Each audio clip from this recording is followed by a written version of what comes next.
Hey. Anthony Ramos. Hey, how you doing?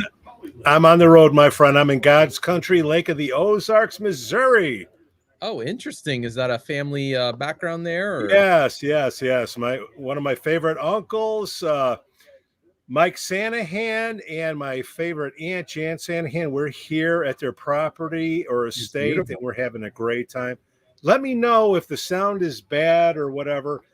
We got speakers playing music. Yeah. So I can hear the game behind you. I don't know if that's if you're at a sports bar or what. Well, no, we're gonna have music. I'm sure we're gonna get demonetized in like 5 minutes from YouTube because AC/DC will be coming on. But God bless. But oh yeah, what's been going on lately in your 12,000 member chat room on mental health, technology, mental health? Yeah, I mean, there was a big one I wanted to. I hope somebody addresses today, which is Ozempic is cutting addiction in opioid addicts, addiction sufferers by 40% in a Penn State study. And so, I would love to know, what is it doing to the EEG or to the brain?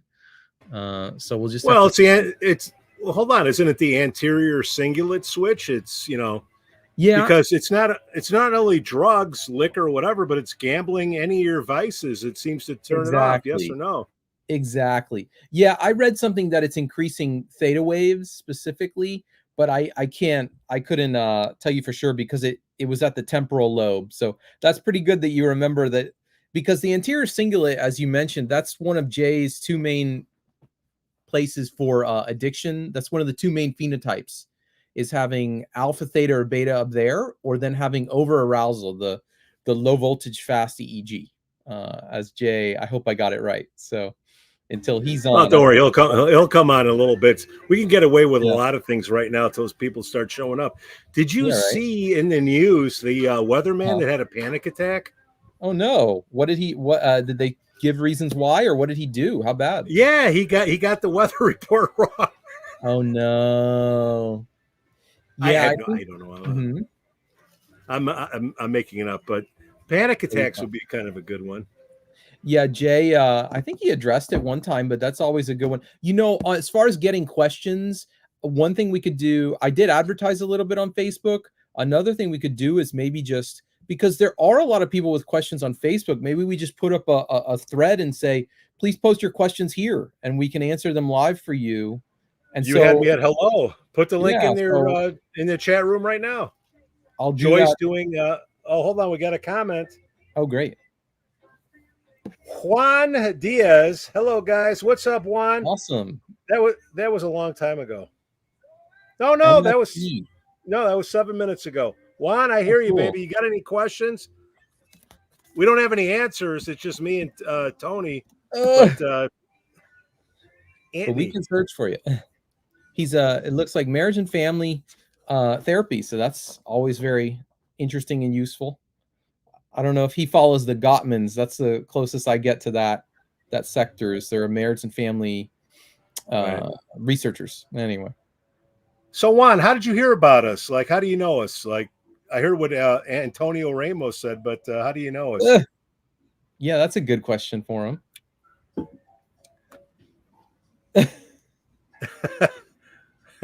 Not really. That was my question. Yeah. Oh, here comes Joy. She's awesome. She's figuring it out. There we go. Come on, Joy. Oh. Hello. There we go. Finally, we got some cred, street cred. Hey, Joy. No, it's the street cred, all right. Cred, whatever. Yeah. Wow. All right. Juan is in the. This is like our pregame. It doesn't start till 6. We get on early. I don't know. We got about a dozen. That's about our average the last month or so. We got about a dozen in the in the room, right, Tony? And Juan says he's been doing neurofeedback for 24 years. 24 years. That would be like 1999, 2000. That's great. Juan, yeah. Do you have any questions for Joy, not for Tony or Pete? Joy, did you see that the weatherman had a panic attack on the air? No, but I could have helped him. Do a quick Google search before the show starts. I made a joke to Antonio, and Hadn't heard it. Yeah. I said that he got the report wrong. What? He wasn't here during the middle of the earthquake we had yesterday, was he? Wait, what? Earthquake? Oh, we had a good one. In Cali? Yeah. It was Kamala's fault. It happened from about 15 miles away from me. It was impressive. Joy, where are you at? Are you San Fran or LA? LA. LA, yeah, okay. Yeah. So that means John Meckroot might have issues. Did it affect anything or? No, thank goodness. It didn't seem to have done any financial damage to anything, nothing. But I'll tell you what, I sat down and I hung on to the piece of furniture next to me. It was, I want to say maybe a 4.7 or something, which, we get them all the time around here, and they're a little bit of a, oh, was that something? But this was like, yeah. This one I heard. It's the strangest thing. Every once in a while, they're big enough, and you can hear this boom, and then all of a sudden, everything starts shaking. And my gauge is like, how long did this last? And this was long enough for me to go, I wonder if I should move someplace else. It was impressive. It was a good one. Okay, Juan, what kind of, I brought up panic attacks. What is, let's see. Depends on the topic, propose a topic, and I'll ask. All right, Joshua Moore, welcome to the show, my friend. Glad to be here. How's it going? Oh, good. We got Juan Diaz in the green room. He's asking. Well, he's been doing neurofeedback for 24 years. That's a long time, and yeah, great. He's. We should invite him on the show next he's in the time. wrong group. Send him over. Yeah. Hey, Juan. Where is Juan located?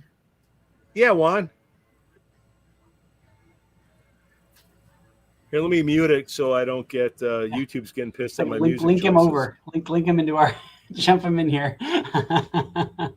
He wants us to suggest a topic. Maybe we should ask him a question. Yeah, I got questions for Juan. Yeah, go ahead.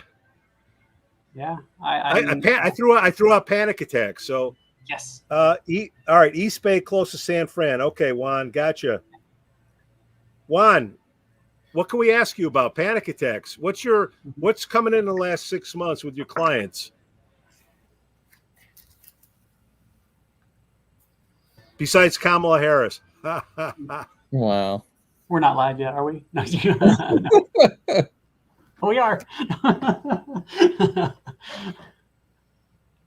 Wow, that's cool. He's in the San Francisco area, he said. Hey, there's Craig. All right, we're getting some news. That's a tricky one. All right, he says that's a tricky one. Yeah, go ahead, Joy. Read it off. Yeah. I would offer panic attacks they're some of my favorites. Yeah. I can, if you are predisposed to them, I can make you have a panic attack in my chair. Mm-hmm. That's definite. But in the last 6 months, one of my people came in who is a developmental trauma, serious trauma situation that we've been working with for almost a year. And he came in the middle of having a panic attack. And he told me, he said, I was about halfway here when I started this, and I didn't know if I should go home or if I should just keep driving. And he said, I knew if I went home, I would just be stuck with this. So what are we going to do? And I said, sit down, just sit down. Normally we have a chat before our session so I can kind of catch up and see what's going on. But I said, sit down in the chair. And, the reality is that in a panic attack, the last thing you need to do is be calmed down. A panic attack is one of the classic demonstrations of losing complete control. Mm-hmm. And if I take your frequencies down, I can help you lose more control. So my rule about panic attacks is I'll work at C4. So I'm in the right hemisphere, very simple placement. And I usually bring the reward frequency at about 12.5 to 15.5 hertz.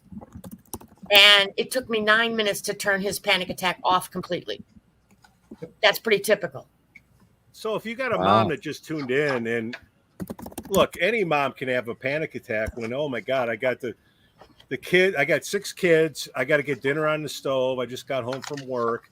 Is that the amygdala firing up? And how does Lexapro play a role in it, and Xanax versus doing the neurofeedback? I'll hang up and listen for my answer. Thank you. Wow. Okay. That's a giant question. Mhm. When you take the Lexapro and or the Xanax, you are chemically treating your entire brain. Mhm. Nobody escapes being affected by that. Your entire brain is involved in that. I think that, yes, a panic attack is probably a good example of the amygdala having sent off the emergency signals. The fire alarms are going off really strong. And when that happens, you have a chemical response that you can't stop. And you release cortisol and adrenaline, and all the negative stress hormones get automatically released. And I think a panic attack is probably like the far end of that happening. Because when you are under the control of those chemicals, you just don't have any control. You have none. And, we were equipped with that so you could run away from a saber-toothed tiger. Well, most of us don't run into those anymore. And you were intended to gain the benefits that all those chemicals would do to you. Namely, they reroute all of your circulatory system into your muscles. You can run faster, you breathe faster, you oxygenate your system better, and you run to save your life. In our world today, though, most of the time we don't run. We sit and we stew in these chemicals that we have leashed on ourselves. And so you end up with a panic attack. So, yeah. And you're right. They're really common. Well, I figured out how to get the guests chats up here. So Juan here's what he has. Hey, welcome, John Meckrud. Thank you for joining us. We have Juan Diaz in the chat room, who we got to bring on the show at another I had time. an efficacy rating for panic disorder, but I couldn't find it in here. Am I wrong? I don't know. I haven't looked in that one. Okay, I thought it did have a panic disorder efficacy rating, but I couldn't find it, so maybe we do not. I don't know. The Joy Luntz School says it's a highly effective. Yeah, so that's what I thought. Maybe it was just maybe it was just in my own brain. Panic So disorders are how does insurance pay for it on a DSM-5? We don't. Okay, can I? Oh, I'm sorry. This is my soapbox. This is my soapbox. John's laughing. You go, girl. You go, girl. Okay. The field of neurofeedback has been negligent and ignorant and neglectful of taking care of this. In 1998, a gentleman, Bob Whitehouse, went to the CPT, the AMA CPT code editorial panel, which is where CPT codes are born. Mm-hmm. In order to get an insurance company to acknowledge anything, and I'm talking if you go to the doctor and have a sinus infection, you have to have a diagnosis and you have to have a CPT code, which says, what are we going to do for you about this diagnosis? Okay. Mm-hmm. What is it, Joy? What is the CPT code? What does CPT stand for? A lot of people listening may not know. I don't know. I'm sorry to put you on the spot. I think it's procedure. I think it's code for procedural treatment, something like that. It's an acronym. Right. It refers to the treatment you're going to receive. Right. Right. And there's a book for that too. So we ask about the DSM-5. That currently is the book that contains all of the recognized by, the medical world current procedural diagnosis for mental health issues. There is another book, the ICD-10 book, for all of the physical medical world to use. So it depends on whether your diagnosis fits in the mental health world or the physical model. Okay. And then the CPT codes are supposed to be in line with those things. The last CPT code that we had approved was in 1998. No one, and I mean not one other discipline of any kind of care that would deliver any kind of treatment, has a CPT code that looks as antiquated as ours. It was our neglect that took care of that. When I was asked to go to this meeting in 2015 and offer to put new codes on the line, we were told that we were at a meeting quite by accident where one of the agenda items was to wipe our 90901, 90875, and 90876, which are the CPT codes that currently exist. They were going to wipe them off the board because nobody had asked any questions. Nobody had made them current. Nobody had paid any attention to them. We were supposed to be going to these meetings every couple of years to stay in touch and stay up to date. We didn't do it. So nobody between 1998 and 2015 bothered with these things. They just complained, oh, insurance, insurance, insurance. Okay. Mm-hmm. I have been working on this for the last 8-9 years. This has come to a halt. But what you are asking is this, and I think the problem with a lot of people is that they don't understand the system. An insurance company must have a CPT code. Okay, you can't just go to them and say, well, I had this done. No, it has to have a code, or they don't have to recognize it at all. No, it's our fault. We could have these codes. We could have them. It's a lot of work. It's not impossible. So I'm going to suggest that everyone here who belongs to any of the professional organizations, ISNR or AAPB or BCIA, should send an email to their respective executive directors and go, I am mad. I'm angry at you as an institution because you have not been taking care of us providers as needed. Can I poke the bear a little bit? Please do. Could you speak to a little bit about why, when our CPT codes are used or accepted, why the reimbursement rate is so low? That's another thing that's completely our fault. In 1998, when we received approval for the first codes, the next step, which you must go to, is called the RUC, R-U-C, and don't ask me what those stand for, but basically, this is the meeting that says, oh, congratulations, you have a code. Now come to our meeting, we're going to tell you how much that code is worth. We never went. And so now that suggestion from that group goes to the insurance world and says, we think you should pay this much. That was never done. Why was it not done? Because the gentleman who spent years putting together the work that was necessary to get the CPT code went back to his organization and said, whoa, I've done this work. Somebody else needs to pick up this project and take care of that next step. And they all went, oh, I'm sure somebody else will take care of it. That's why, because the insurance companies have been left to their own devices to decide whether they're going to pay 79 cents or $2.16. It's why you see this huge variety in reimbursement rates.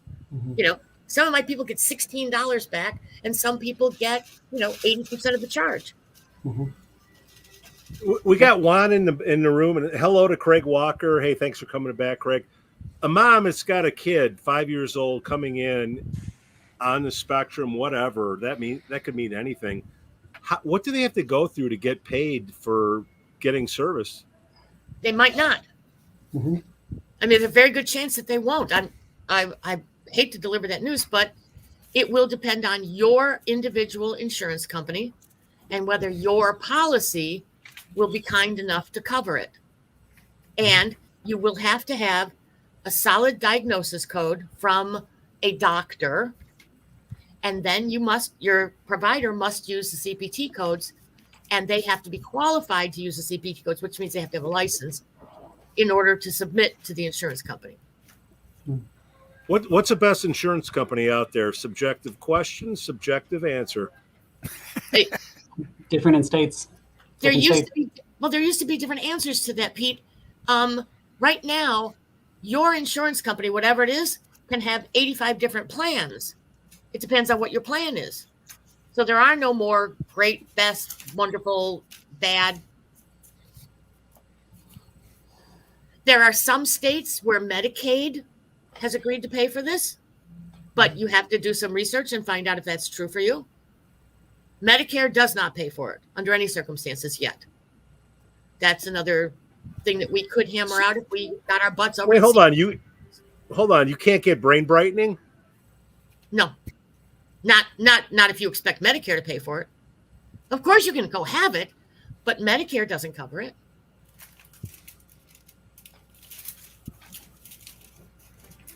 All right, Pete is in stunned silence. Like, well, I'm trying to keep up with Craig and Juan. No. Antonio, help me out here. No, but again, from an insurance perspective, looking at older Americans, which is what Medicare is designed for, you'd think that would be low-hanging fruit. Brain brightening. We're not asking about trying to, address panic attacks or panic disorder. Just simple brain brightening. You think that would be an easy thing to do? Medical, nope. Private insurance, nope. John, okay. Yes, dear. So it's not an easy thing because no. I'm not minimizing the effort. I hear you. I will tell you a little of inside information. It's not stock trading, so we're legal. During one of these meetings, we had a lovely conversation with the woman who's a representative, big time important lady from Medicare. And she said, one of the problems that we have with you guys, meaning neurofeedback, is that none of our people worry about ADD. If you would just come up with some studies showing that it helps situations that are age appropriate for the people who we cover, we want to talk to you. Yeah, didn't we do this last week, Joy? Who's going to pay for the study on brain brightening for seniors? Who will pay for that? I feel like my life is it's on a loop. No, it is. It's a round robin. We're not going to pay for it until we have the studies, and nobody's going to pay for the studies. So here we sit. Right. 50 years in. You got it. Hi, Jay. Aren't you glad you showed up for the insurance part of the conversation? It's a great topic. Craig has said no to Medi-Cal, no pre. That's not true, Craig. Actually, you're going to find that in different states and in different plans, in different private insurance, they do pay for it. I would say that maybe right now about 15% of the clients I'm currently seeing are getting reimbursed some amount from their insurance companies. Yeah, I just had one serendipitously out of the blue. I mean, I've been doing this almost 20 years. I think I know I can count on one hand anybody who's gotten a check.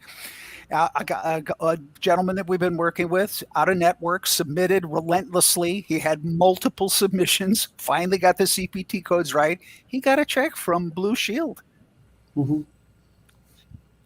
for a reasonable amount of reimbursement, all things considered. I was shocked. All right, this is my Uncle Mike. Say hi to everybody. Uncle Jay. Hey, Uncle Mike. Hi, guys. And lady. That's Joy. That's Joy. We're in God's Jay. We're in God's country, Lake of the Ozarks, Missouri. And instead of taking a week off from the show, I said no. I will do it in my uncle's backyard. So here he is. All right, we're in Trump country. Well, we're going to get to the politics part of things, but Jay, you're well. My good friend John Meckroot here, he will disagree with that, and we'll talk about that later. Hey, the right to disagree is perfect. I don't know if you caught that. He may disagree. I'm the one who's disagreeable, So. Oh, okay. Well, we have family members that are in the room. We wanted to wave hi. All right. Okay, I'm out. All right. Thank you. Take care. All right, John. Thanks for giving us the space.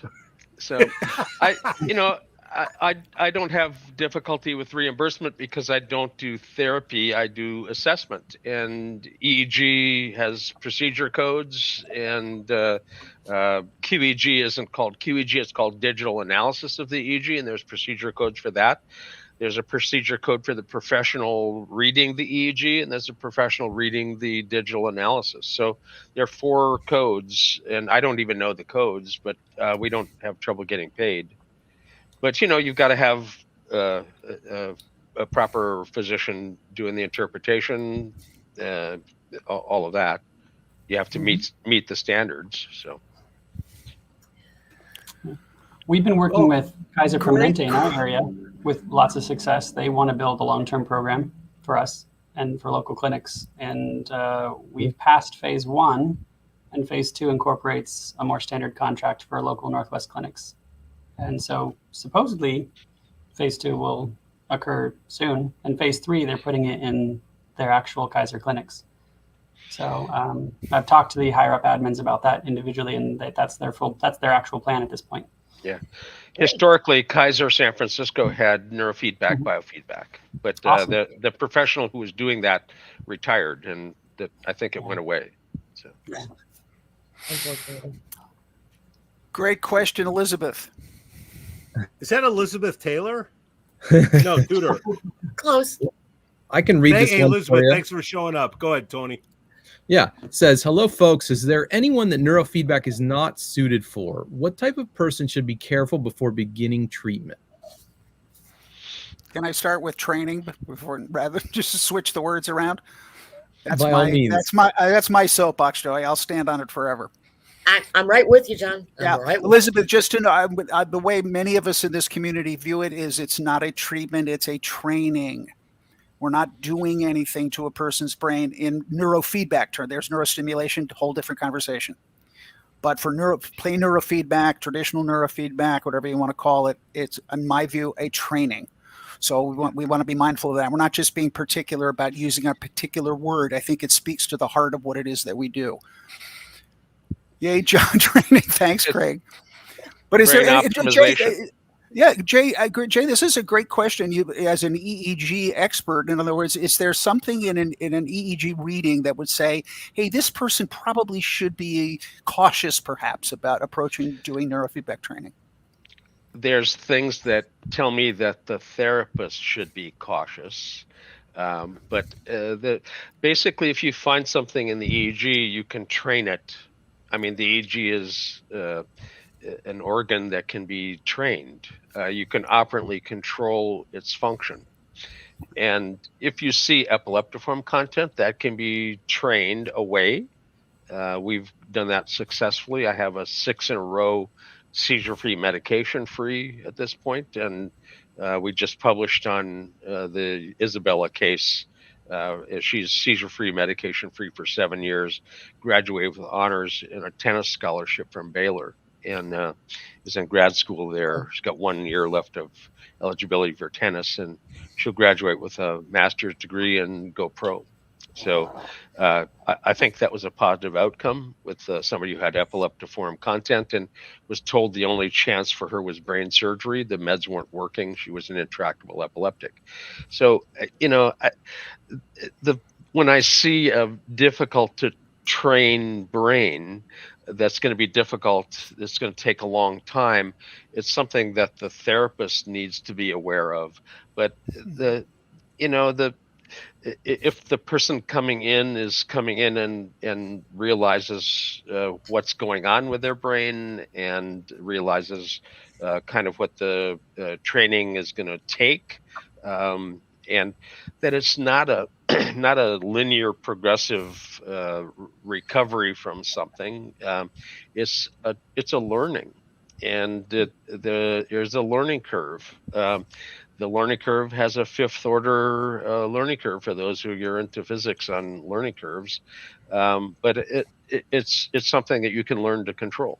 So there's nothing that I've seen in a brain that would tell me that the person shouldn't try to control it, but we do see things that are hard to control.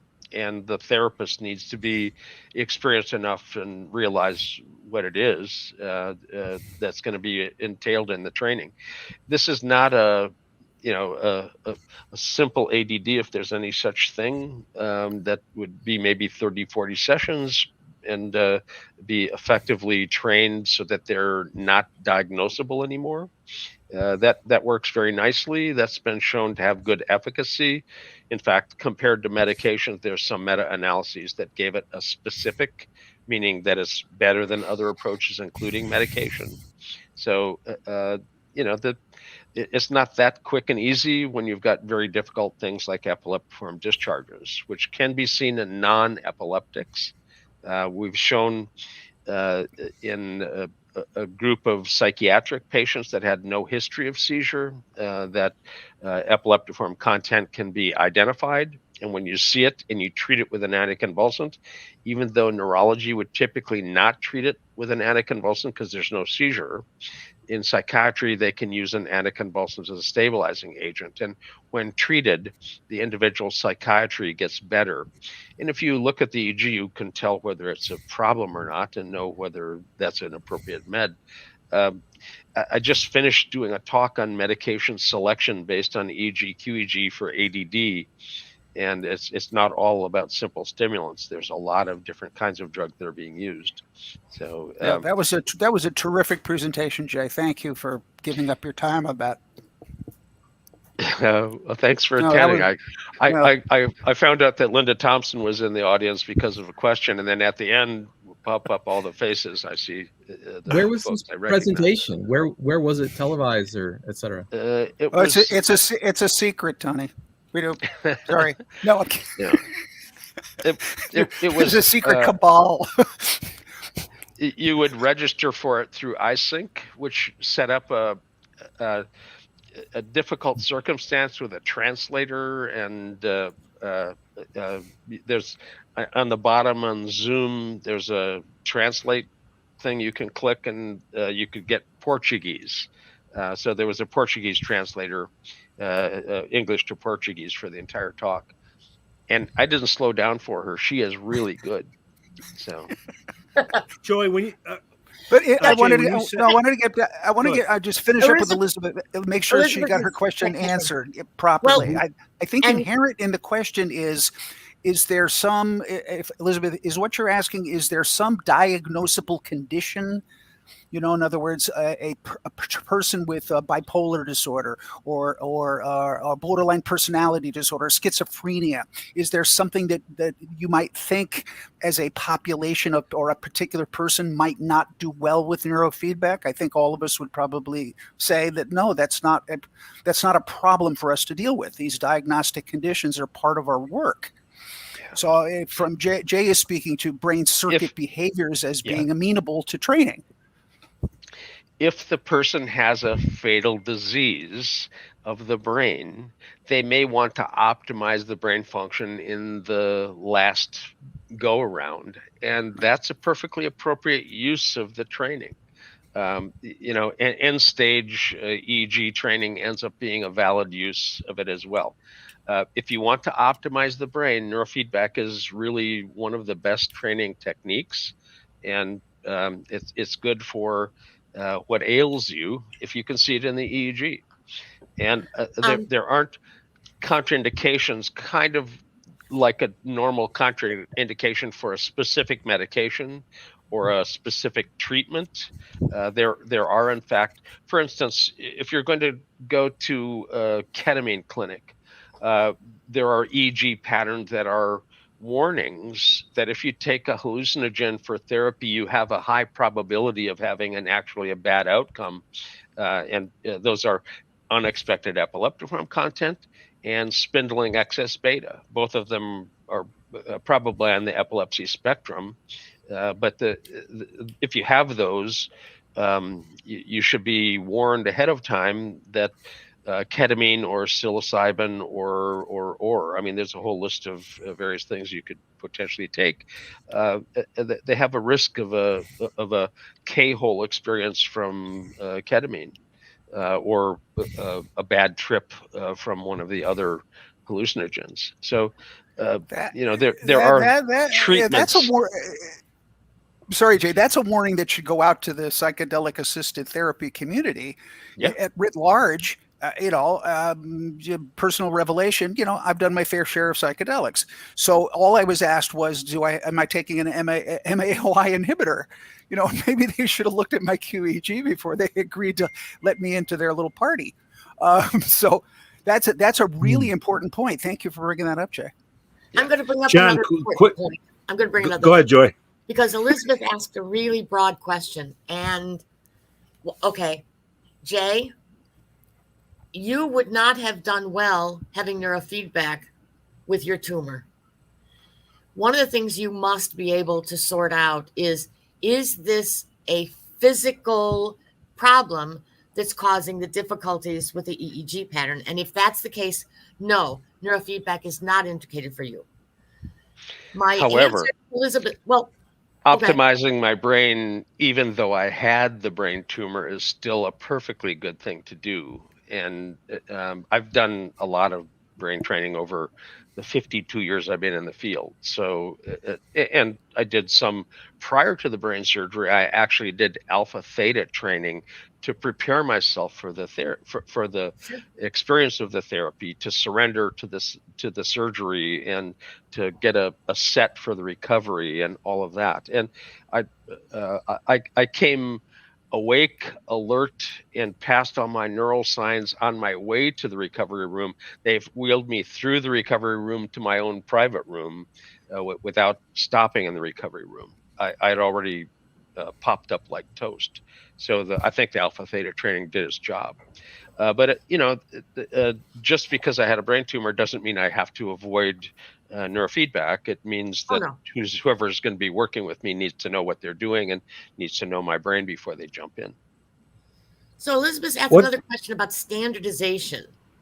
I believe what Elizabeth is asking is, like, if there's standards for someone in working with other disciplines.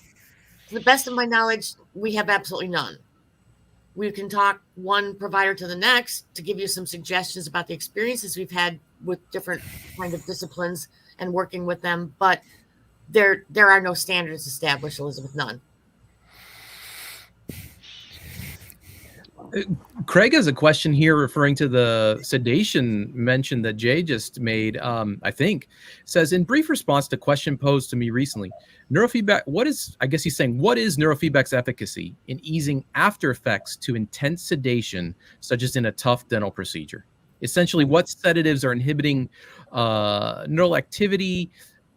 Is training less effective in this instance, and time is needed to clear sedatives out of the system? Any thoughts? There we go. I don't know anybody doing neurofeedback when somebody's in a dentist chair personally. There are people that do hypnosis for pain control and that sort of a thing that can be done prior to a procedure, but it's not like neurofeedback is going to be being done while you're being drilled or sedated in the dentist's office. So Jay, he may be asking about post sedation. Is there the half-life of sedatives, et cetera? Is there some period of time someone should wait before they resume training, let's say? You can expect to have a recovery time. There's half-lives, but they're usually fairly short for things that are going to knock you out. The problem is you may have brain fog from being in surgery. Not everybody comes out from surgery with a clear head. If you come out with brain fog, that's actually an ischemic cerebrovascular finding, and we can train that so that you actually recover from the brain fog. Yes. That same brain fog can come from long hauler COVID, post-concussion brain fog. I mean, lots of things can give you a foggy brain function, and the ability to recover from that is enhanced by training. Yeah. So in other words, if you're still feeling brain fog after you've had major surgery of any sort, it would be a positive thing to go seek out some more training to alleviate that brain fog. Yeah, at least take a look at what your EEG is doing so that the person who's going to be doing the training has an idea of where you're tuned. Ischemia is associated with brain fog, and it's the slow edge of alpha. But alpha in neurology isn't the BCI answer of 8 to 12 hertz.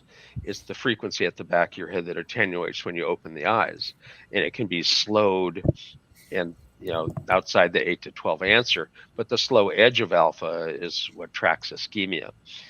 If your brain dominant alpha is at 13, which mine was historically when I was young, it's slowed down to about a 12 now, but some will think that that's my emotional age, probably okay too, but the slow edge for somebody who's got really fast alpha may be 9 or 10. but it'll stand out from the rest of their alpha, and it's the spot that needs to be tuned back up. So. I don't have a lot of experience with dental work, Craig, but I do have a significant amount of experience with post-surgery.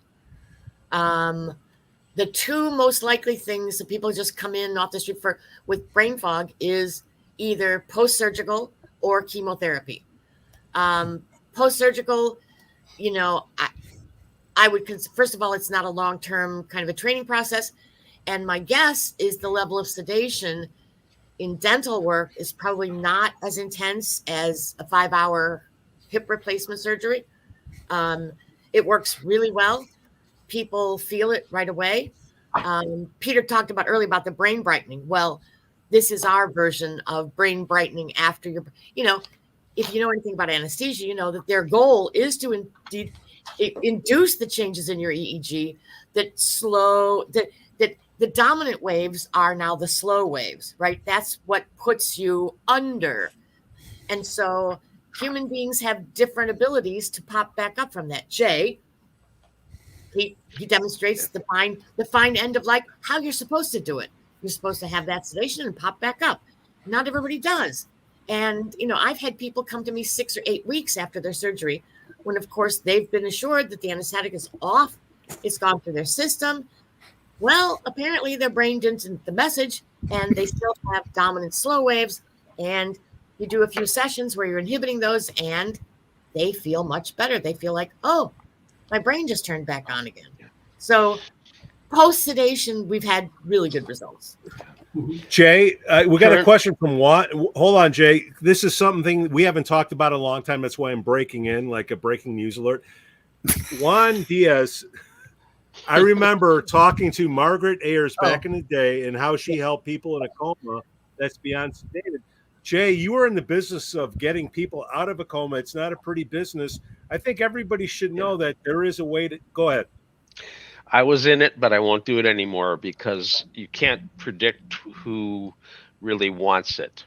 A third of the people we brought back, and we woke up 27 of 33 that had been in a coma over a year with no response. They had a Glasgow coma scale of 8, basically, which is no response to anything.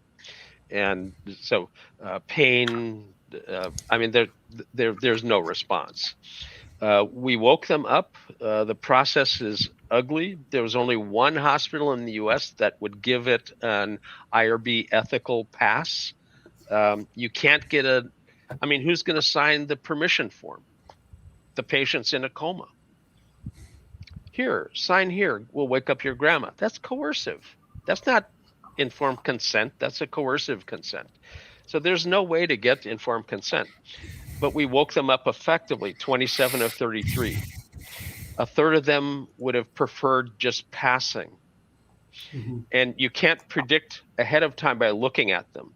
People that came, these were military soldiers who had been put into a coma during their service.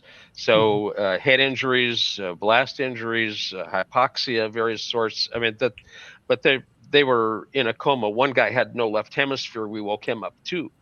But a third of them were unhappy with the outcome. They would have preferred passing. The fellow with no left hemisphere, we didn't judge his emotional response to it because he didn't have frontal balance. He was happy as a lark about it, but was he happy because of the pathology of missing his left hemisphere or not? We didn't judge his, but the rest of them were intact enough to answer. And you couldn't look, he's missing an arm and a leg and he's going to be upset. No, he's happy to be back and he's in therapy now.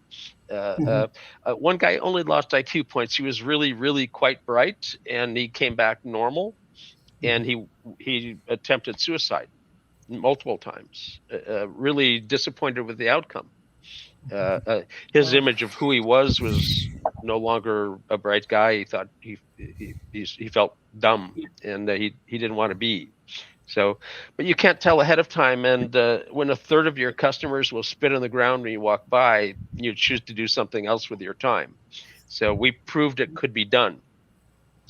It's an ugly process. You give agonists for excitatory neurochemistry. You give blocking agents for opioids, so they feel pain if they're in pain. You block GABA, you get the brain super excitable with neurochemistry, and then you strap on the neurostimulators on the hands and feet. It's a very ugly process. They pull the curtain around. Nobody in the hospital staff ever saw it. The person looks like they're having a convulsion on the table because of the stimulation going into both hands and both feet. Normally, you put a little stimulator and you stimulate the median nerve and you get a little thumb twitch. If you turn it up, you get the hand to go, and if you really turn it up, you get the whole arm to twitch. Well, we got both arms going and both legs going, and the stimulation patterns are not predictable. They're random timing, and so you can't like brace for it. And you get a 40% increase in the metabolic function of the brain with that stimulation. A lot of people wake up during that screaming and yelling in pain, and they don't remember that quite as much right after that. I mean, they're helped with their pain and so forth once they're back, but it's an ugly process. And Jay, between it's torturing a person awake. And it's this is Dr. Mengele resonating in my brain here. It just sounds horrifying. But there was only one hospital that would even allow it to be tried. I can We see showed why. it could work. Well, the whole process is horrible. I mean, I was a frontline medical receiver at Walter Reed, and so I know the world that Jay's describing. This is what I did for a while, and the whole thing's horrible, even when they don't have a coma. The average patient that we received from the airport was, a double amputee or worse. And we would do the immediate medical care and triage, and then we would treat them all the way to where they would go to the Wounded Warrior ward, do all the skin grafts, and then eventually discharge to assisted living. And that was my job. And it's crazy work. And the reason why I'm actually in this field is because I got told over and over and over again to people who had more than one missing limb, I would give the rest of my limbs if I could get my head on straight. And they were referring to either the PTSD or the TBI.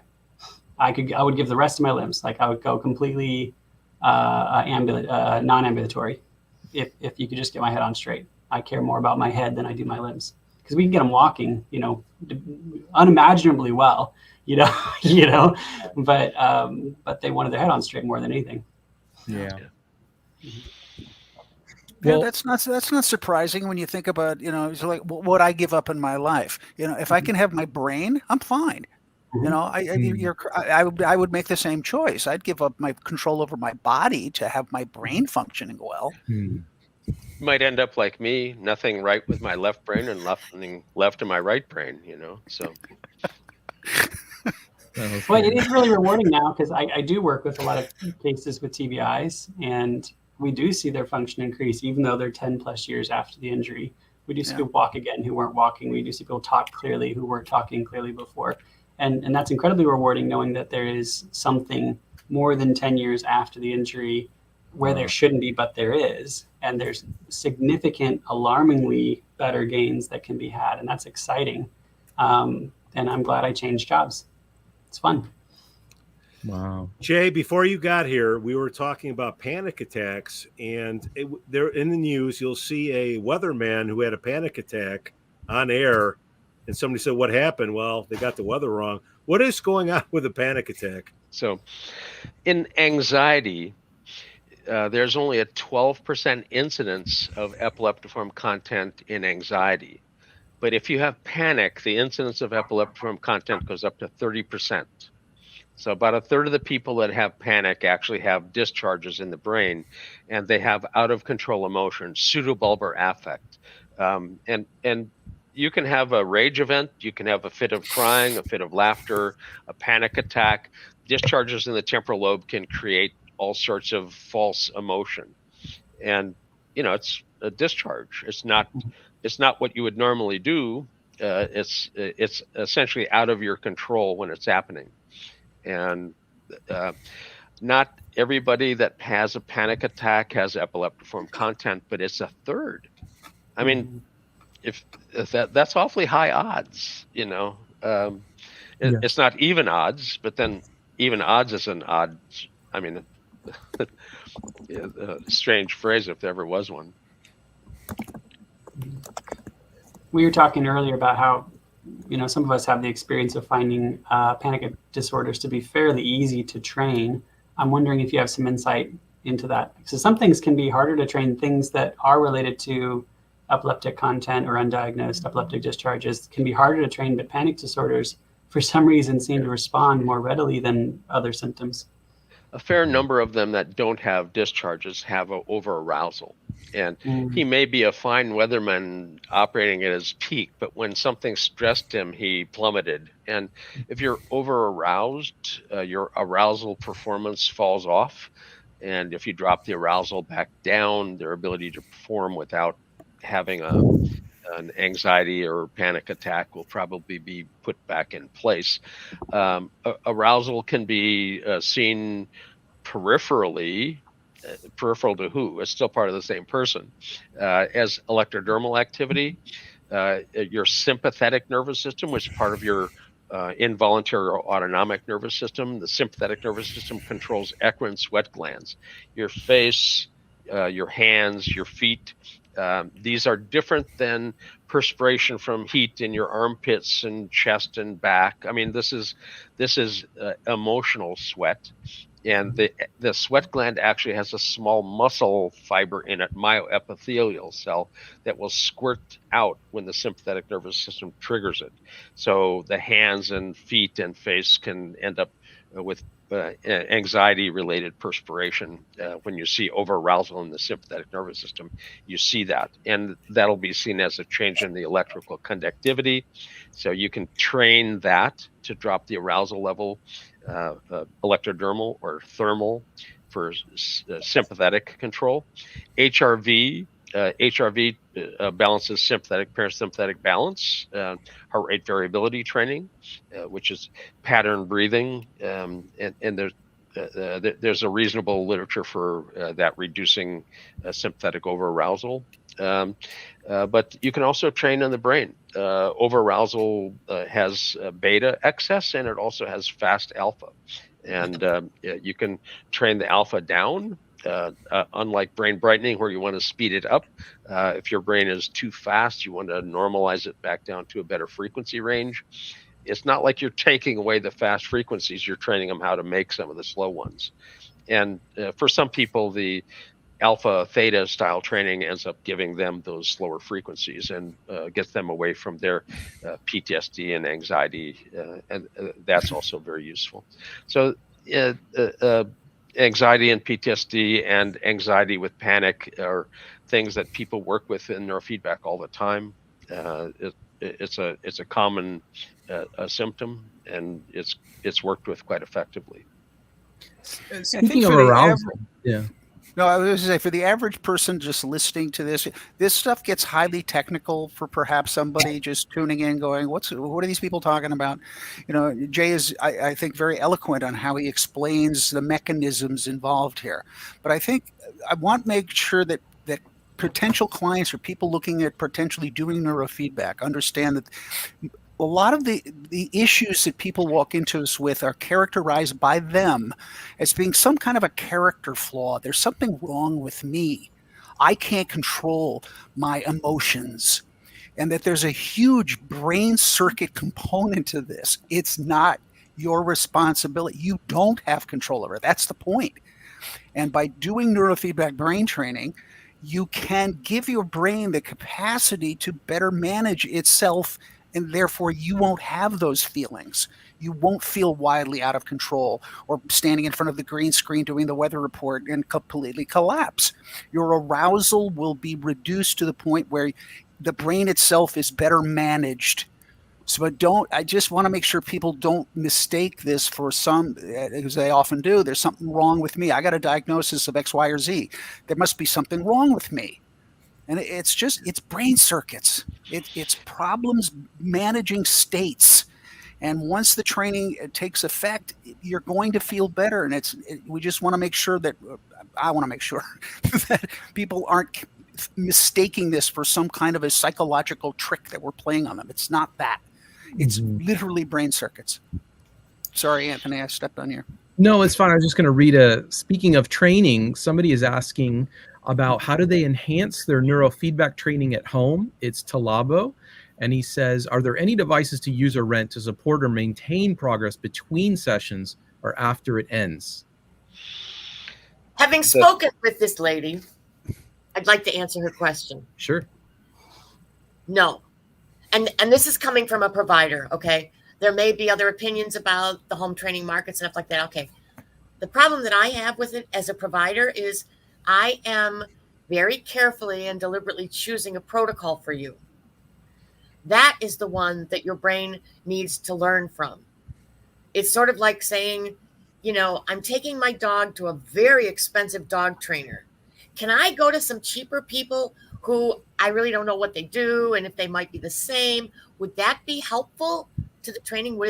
So my answer to this question is, while you are working with someone, you need to do sessions frequently enough that you are not losing the gains from one session to the next. It's why we talk about 3 times a week. Most people can retain most of the information at that level.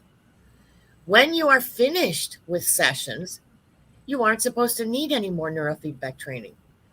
I have people that I saw 25 years ago, and occasionally I get a Christmas card from them telling them how great life is going. They didn't go backwards. They didn't fall apart. But we also went through a very specific weaning process to make sure that they were able to hold the gains for longer and longer periods of time. And when we do that, they last. Your brain has found a more efficient, let's put that into better terms, a shortcut, an easier, less energy result. You needed to do this. Yeah. You know, I had a gentleman who was in his mid-50s, had lived his whole life, as he remembered, with ADD, and over the last 10 or 15 years with depression. He got up and he went to work every day and had a fairly demanding job. And he explained to me when he came home from work, he was exhausted. He would sit and eat dinner with his wife and then hit the couch and then go to bed. That was his life. That was all he had energy for. He worked all day. He came in one day and said, listen, I know you're trying to explain this stuff to me. I can't pretend to understand it, but something weird is going on. I'm like, oh, do tell. He said, I have arranged for salsa dancing lessons for my wife and I a couple of nights a week. Why can I do that? I'm like, oh, leftovers. You have leftover energy that your brain used to need all day long to just keep you on task at work or keep your mood stabilized. Now your brain has it figured out in a more efficient way and you don't need that anymore. Good. Learn how to dance. That's great. You know, so there's lots of ways of finding evidence of a bit of leftover energy. If your brain hasn't used it all up all day doing the tasks that you have to oh, I have to stay focused. Oh, I have to stay on track. Oh, I have to keep my mood. Oh, I have to do this. Those are very energy depleting kinds of efforts. And if your brain has found a more efficient way to do that, so it didn't have to use up every speck of energy, you benefit. But if it's done properly, these should be lasting results. And Talabu, just to follow up on what Joy's saying, the devices out there on the market, little headsets, headbands, whatever, it's algorithms. People, some person somewhere has decided this should probably work on people. It may or may not be right for you, but without knowing what your brain does, why would you slap a device on your head that may be running contrary, frankly, to what your professional is doing? Your professionals, you put a lot of work, people like Joy and Joshua have put a lot of work into trying to figure out what's going on in their client's brain and design in very specific protocols for your brain. The generic thing that you buy on Amazon for $300, I don't know what it's doing, and you'll never know. Well, let's even add a little complexity to it. Let's say that thing that's a couple $100 can do exactly what the protocol therapist is doing, but it's a different amplifier with a different sampling rate, with a different feedback timing. You're going to get nauseous going back and forth between the two amplifiers. It's going to make you nauseous, and you're going to wonder why you're getting nauseous. Yep. With different timing. Yeah. Or it's training a different frequency than the one you need. Yeah, They've it may not be the same decided what protocol, but even if it they've is, decided what the can- average frequency is, and it may not be yours. For our work with epilepsy, we expect over 100 sessions, and we usually recommend that at some point it be transferred over to being done at home, not necessarily totally handed off, because we still have the ability to use like Zoom session to monitor. You can operate the software, reset a threshold, actually monitor the session online at a distance. And when you're doing, Isabella took 350 sessions for her intractable epilepsy to be fully resolved, medication free and seizure free. And 350 trips back and forth over the Sepulveda Pass down in LA would stop anybody from doing anything.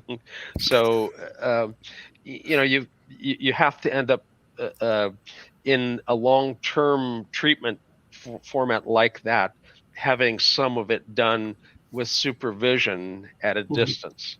There are companies that focus on the therapist, not just something for somebody to take home and try, but the device is essentially acquired through a therapist. The software is sessions are monitored and run by the therapist. So the Divergence Neuro up in Canada, as an example of a company that's oriented towards the therapist, not just selling a device to the patient. There are devices that are flexible enough to have the electrode sites selected custom, filters adjusted custom. So it can be done properly for somebody in a home circumstance, but it's not, this isn't a cheap device that you might find on Amazon or something. There are also expensive devices out there that are general health and wellness devices that don't have to be sold to somebody with a license, and you can buy them or rent them at home. But again, these are devices that have preset programs, and whether you have an effective outcome or not is kind of a crapshoot. So, nothing against the potential use of the device for general health and wellness. If you don't have a complaint and you're interested in consciousness playing, it's your right to play with your brain. But it's also your risk. You should be aware. Two things I want to get to before we do a close in, I don't know, less than 10 minutes. I would love feedback from the panel that is here now, because we've had more people show up today than last week. We had more people the week before. Who knows? It's the summer. We're figuring this thing out, whatever. What can we do better on the panel? And then the new people that have showed up in chat, thank you for showing up. I think we've done it so far so good, because what happens is, I want to explain it to everybody what's going on. Anthony and myself, we see questions coming in. One of us will put it up there and we'll post it. Like Talibu, who I destroyed his name 1,000,000 times. Her. That's a her? It's a her. Right, Joy? It's a her. How would I know? How would I know? No reason you should. No, I'm not trying to embarrass you. It's a her. No. Well, okay. So that's what I'm here for. So Talibu sounds like they're expecting to work with somebody for 6 months or so, and then try to extend it longer at home. And he or she has a child with autism, and it does take longer, and especially if there's an epileptogenic discharge. And until you actually get an EEG looked at, you don't know. Like Jay said, I have like 20 cases like that. Over half of the autism cases actually have discharges in them.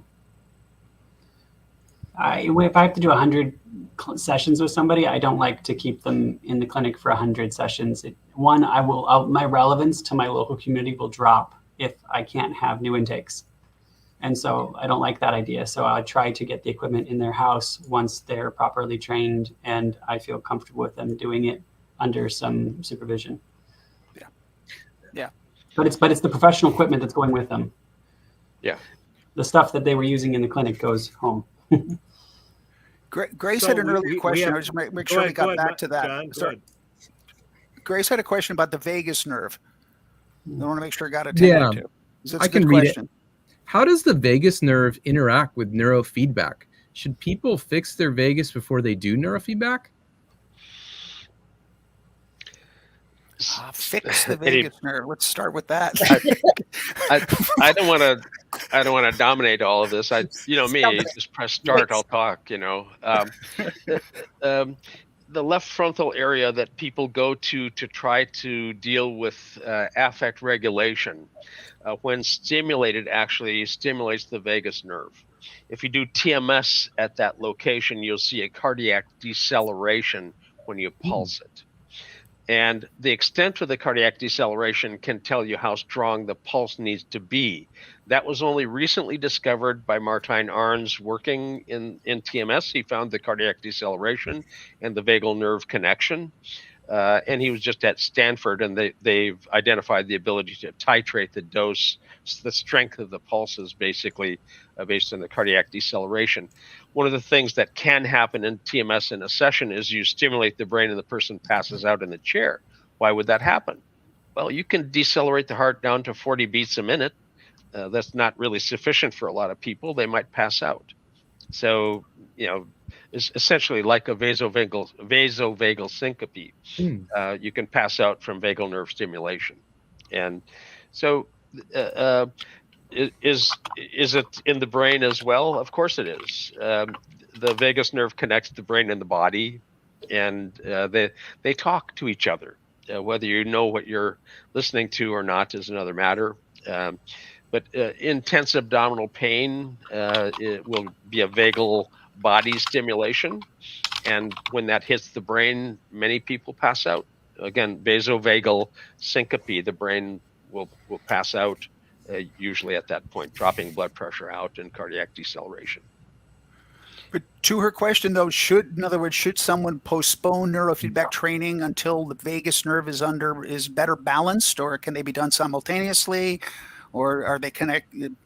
I mean, my own opinion is do them simultaneously, because why not?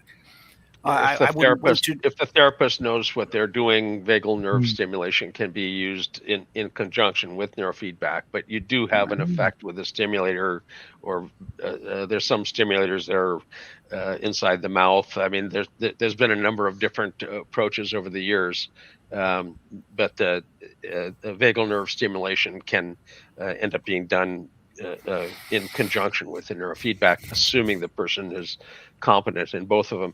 It's like a medical doctor has a license to do a lot of procedures, but they also have to prove they have competence with the procedure. So,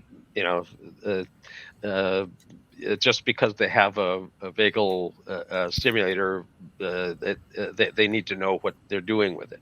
So. Would that also would you extend that to sort of vagal nerve stimulators on the neck, or would you also extend that to heart rate variability as an impact or for a vagus nerve tone? That's what I would. Again, I don't do vagus nerve stimulation on any level, so we just rely on heart rate variability training to help propel people's vagal tone. I'm going to say this on the vagus nerve. We talked about it last week. If you can pass out on the toilet, that's something I want to know more about. You talking about Elvis here, or what are you? It happens. Joke. It happens. Jay, go to it, and then I will close this out. It's basically before we close, I have to know. Intense Why body does Chris pain. think he's a heretic? Yeah. What?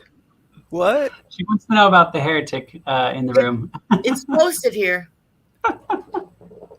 If you stretch the intestines, it causes an intense pain. The intestines are sensed in the insula. The insula and the sympathetic nervous system and parasympathetic nervous system happen there as well. And you can end up with basically a pain that causes you to pass out. The stimulation is so intense that you just pass out. Wow. We're gonna close on that, Jay. Here's what we're gonna do. we do this. We're at 7 o'clock Central, and I'm in God's country, and we can get to politics later. But John Meckroot, you and I, we could talk about. I like to go to L.A. and hang out with you guys. But welcome. We do Joy Lunt. I'll be out there with you too as well. You know, I'm equal opportunity basher. But we do a show with Jay Gunkelman and Dr. Marie Swingle, 8 a.m. Pacific time, 10 a.m. Central, where we take whatever we heard here and we talk about it there. We're trying to figure out how people want to get into this. Vagus nerve is very popular, especially when you're going to the bathroom, Jay. I saw a little clip of somebody who passed out and fell and hit her face, and was fairly famous, and basically had vasovagal syncope. So it's not uncommon. It's not uncommon. All right, everybody. Okay. All right, we gotta go. I gotta eat. We're in God's country. Everybody's looking at me. The grill's burning. The hot dogs are done. A lot of carbon. Jay, I'll see you in a few hours. And anybody else that wants to show up, send me a link. We'll clue you in. Hey, bless everybody that showed up, that asked the questions. I think we got something here. This is better than last week. I think we got something rolling. So thank you, everybody.